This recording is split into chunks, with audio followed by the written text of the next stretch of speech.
Welcome everyone. In the previous tutorial, we discussed about the key differences between supervised and unsupervised machine learning. Now in this tutorial, we will discuss the complete workflow of supervised learning. We will start off this video by discussing the workflow of supervised learning. After completing that, we will discuss the key types of supervised learning, where we will discuss regression analysis, and we will also discuss about classification. Without any further delay, let's jump on to the very first topic and let's understand the workflow of supervised learning. So as discussed earlier, supervised learning utilizes training data to produce required outcomes. These data sets holds accurate input and output, which helps in model learning process. For instance, we want to develop a machine learning model that can predict whether a patient is suffering from any heart disease. In this, first we need to take some data set that consists various features that could cause a heart disease. For example, factors like BMI, whether a person is alcoholic, if person had suffered from any previous stroke, how is the general health, and there are many more factors that cause an heart disease. Moreover, based upon all these factors, it should also consist of outcome, whether the person is having heart disease or not. So here on the screen you can see the sample data set, which consists various input features like BMI, smoking, stroke, alcohol drinking, etc. It also consists other factors like physical health, physical activity, and it also consists of outcome. So outcome is represented using heart disease, and the result in the heart disease is represented either by yes or by no. So if a person is suffering from any heart disease, then it will be represented by yes, and if the person is not suffering from any heart disease, then it will be represented by no. So the first step that we need for supervised machine learning is to get a training data set. What we will do, first we will take a data set that consists the features and the outcome. Then we will divide that data set into two portions. First is this training data and second is the testing data. Now we want to train our machine learning model, so we need more amount of data for training and we need less amount of data to validate our model. This training data set will include the overall data that can help the model to find correlation between input and output. Now in order to learn about each sort of data, models are trained using the training data set. Followed the completion of the training phase, the model will be evaluated using the testing data set. Now a testing data set, as discussed, is a subset of training data set, and we will use this testing data to make output predictions. Now if I talk about the steps of supervised machine learning, very first step is to gather a data set. After gathering a data set, next we need to create training, testing and validation data sets from the data set that we have identified. After this, we need to identify the training dataset input features, which should have sufficient details to ensure reliable output. Now next we need to choose the best method for the model, such as decision tree or support vector machine. After this, we need to apply the algorithm on the practice data. Now validation set, which is a subset of training data set, are occasionally required as control parameter, and in the last we use the test set to determine the model correctness, or we can say the accuracy of the model. And if the model is predicting correct output, then it is considered to be an accurate model. So in the previous tutorial we have discussed this thing, that a supervised machine learning is classified into two main categories. So very first category is regression analysis and second category is classification. Let's discuss about each of these categories in detail, and we will start with regression analysis. Regression analysis is a statistical technique which is utilized to identify the relationship between the dependent and the independent variable. Additionally, this independent variable in the regression analysis could vary from one or more than one, but the dependent variable is restricted to one. It simply means that in regression analysis we can have multiple independent variables, but there should be only one dependent variable. Moreover, regression analysis enable us to understand how the value of a dependent variable is changing in relationship to independent variable, where we will keep the value of the independent variable constant. The key role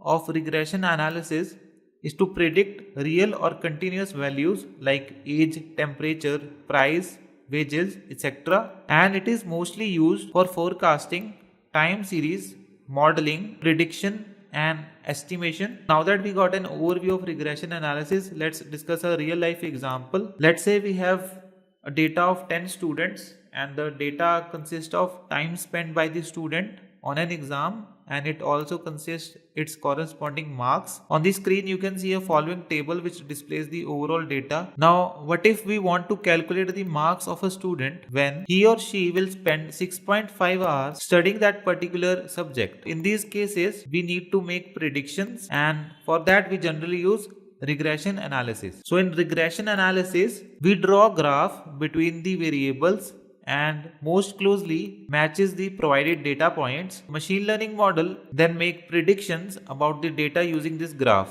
So in simple terms, regression depicts a line or a curve that passes through all the data points on the target predictor in such a way that the vertical distance between the data points and the regression line is minimum. Now there are some terms which are very important related to regression analysis. Very first term is this dependent variable. So in regression, dependent variable is the primary variable that we want to predict or comprehend. Moreover, it also goes by the name of target variable. In our student example, here marks is the dependent variable. Now the next important term is independent variable. Now this independent variable is also known as predictor, and it is an factor that has an impact on the dependent variable, and this variable is used to forecast their values. So here in the example, hours spent by the student is the independent variable, and this variable is used to forecast the value of the marks of the student. Now the next important term is outlier. So basically an outlier is an observation that in contrast to other observation values contain extremely low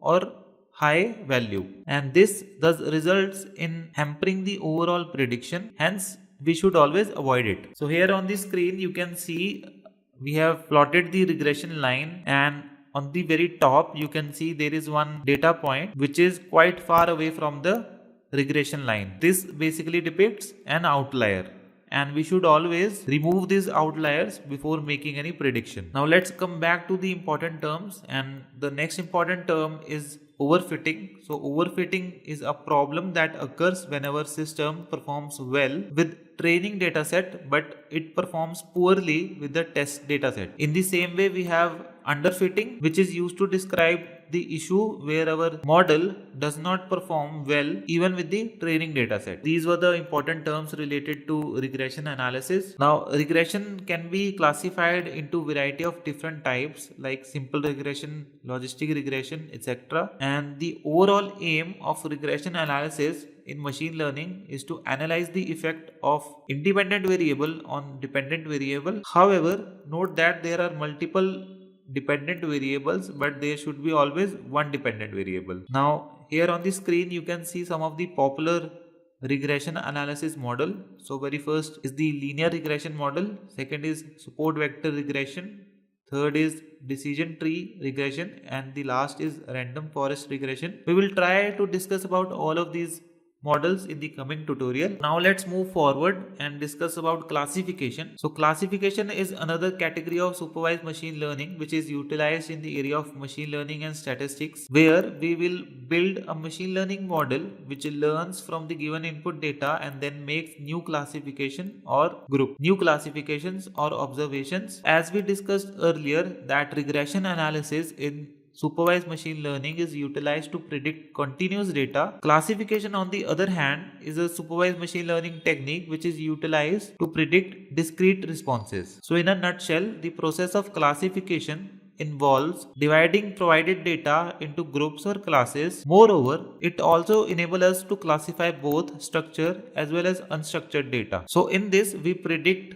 which class the given data belongs to. However, the term class or target is basically representing a group. So we can understand the concept of classification better with the help of an example. So consider this thing. For instance, we have data set that holds data related to different fruits and vegetables, but this data set does not specify whether the item is a fruit or a vegetable. Now if I try to plot graph related to each item, then in that case we will not be able to understand whether the item is a fruit or a vegetable. So we will So to handle such problems, we can create a simple classifier using classification, and the role of this classifier is to classify items, either it is a fruit or a vegetable. Moreover, we can also use classification model to predict the class of a new data entry. Here on the screen you can see with the help of classification, we can classify data into groups. One group will be fruit and the second group will be vegetables. Moreover,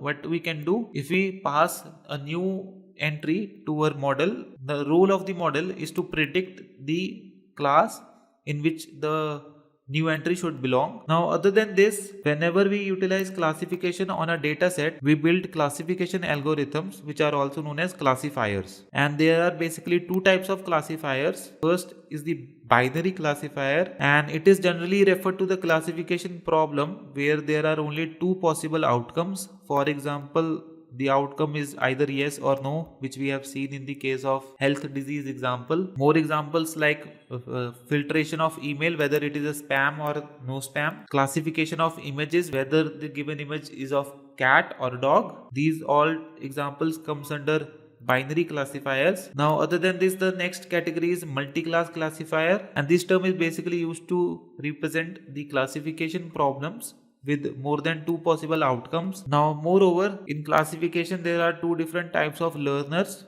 who can solve the classification problem. Very first learner is the lazy learner. Now, this lazy learner holds training dataset until it receives the test dataset. So with the lazy learner, the classification is carried out utilizing the training dataset. Moreover, the lazy learner takes less time in training, but it takes more time in prediction. And after this, the next type of learner is eager learner. So as the name specifies, before receiving any test dataset, the eager learner builds the classification model using the training dataset, and it spends more times in learning and it spends less time while making the prediction. If I talk about different types of algorithm that comes under classification, so just like regression analysis, there are some algorithms which comes under classification as well. The algorithms like logistic regression, support vector machine, k nearest neighbor, decision tree classifier, and random forest are some popular classification algorithms. We will try to discuss each of them in the coming tutorial. With this, we have come to the end of this tutorial session. Thank you for watching. We will see you in the next one.